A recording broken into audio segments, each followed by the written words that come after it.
భారతీయ సనాతన సాంప్రదాయాన్ని అందరికీ అర్థం పట్టేట్టుగా ఒక చెట్టులో, ఒక పుట్టలో, ఒక గుట్టలో, ఒక నీటిలో, ఒక మనిషిలో ప్రతి దాంట్లో భగవంతుడి యొక్క స్వరూపాన్ని నిలిపి ఆ నిలిపినటువంటి యొక్క భగవత్ స్వరూపాన్ని ఎట్లా ఆరాధించాలి అని ప్రత్యేకమైనటువంటి రోజులను ఏర్పాటు చేసినారు.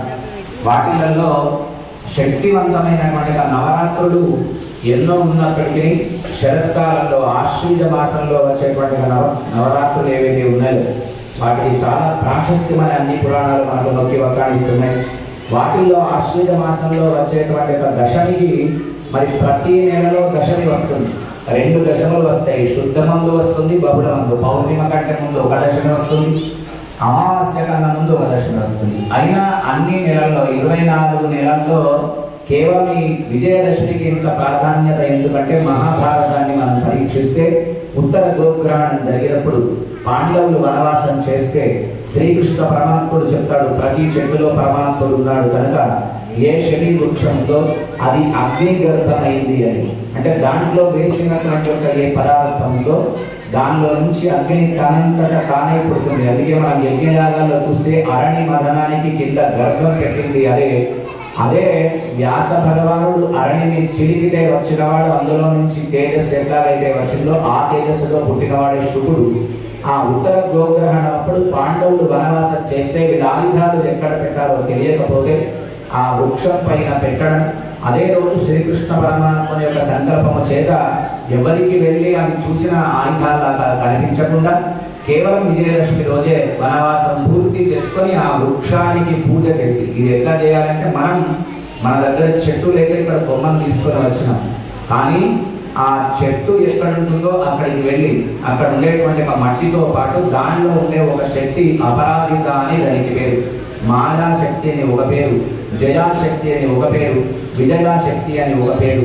ఏవైతే ఆ చెట్టుకు ఉండేటువంటి ఒక ముళ్ళు ఉన్నాయో, చుట్టూ ఆకులు ఉంటాయి, ముళ్ళు ఉంటాయి.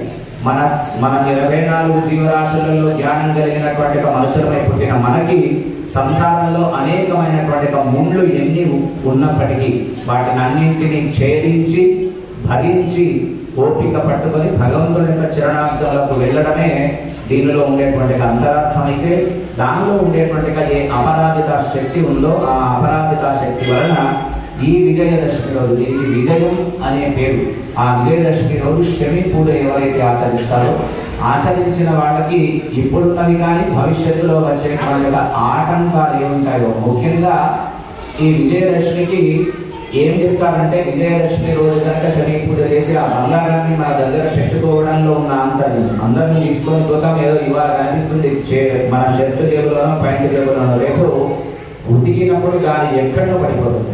ఆ శమీ పత్రాన్ని బాగా జాగ్రత్తగా ఈరోజు పూజ చేసి చెప్పుకున్న ఆ శమీ ఆకులను మనం దగ్గర పెట్టుకొని కష్టకాలము కలిగి కష్టమైన పని ఎప్పుడైతే ఉంటుందో ఆ పనికి వెళ్ళేటప్పుడు ఆ శమీ పత్రాన్ని కనుక మనం దగ్గర పెట్టుకొని వెళితే మనలో ఒక ధైర్యాన్ని నింపుతుంది, ఒక శక్తి మనలో ఉంటుంది, ఆ పని అవ్వడానికి ఉపయోగపడుతుంది. కనుక దాని పేరు బంగారం అని పెట్టినారు. బంగారం ఎప్పుడు పెట్టుకుంటాం మనం? ఎవరైనా పెళ్లిళ్ళు అయితేనే లాకర్ పోతాం, లాకర్ నుంచి తీసుకొని వచ్చి మెడలో వేసుకొని పోతాం. అట్లాగే ఈ శని వృక్షం కూడా ఆ శని పత్రంలో ఉండేది, దానితో పాటు ఇక్కడ ఒకటి అపరాజిత అని 6 ఆకు పెట్టినారు. ఆ రెండింటిలో ఉండేటువంటి శక్తి మనలో స్థైర్యాన్ని నిలుపుతుంది. కనుక ఆ అపరాజితను అక్కడికి వెళ్ళి ఆ మట్టిని తీసుకొని రాచుకున్న చాలు మనలో శరీరంలో ఉండే రుగ్మతలు పోతాయి కదా.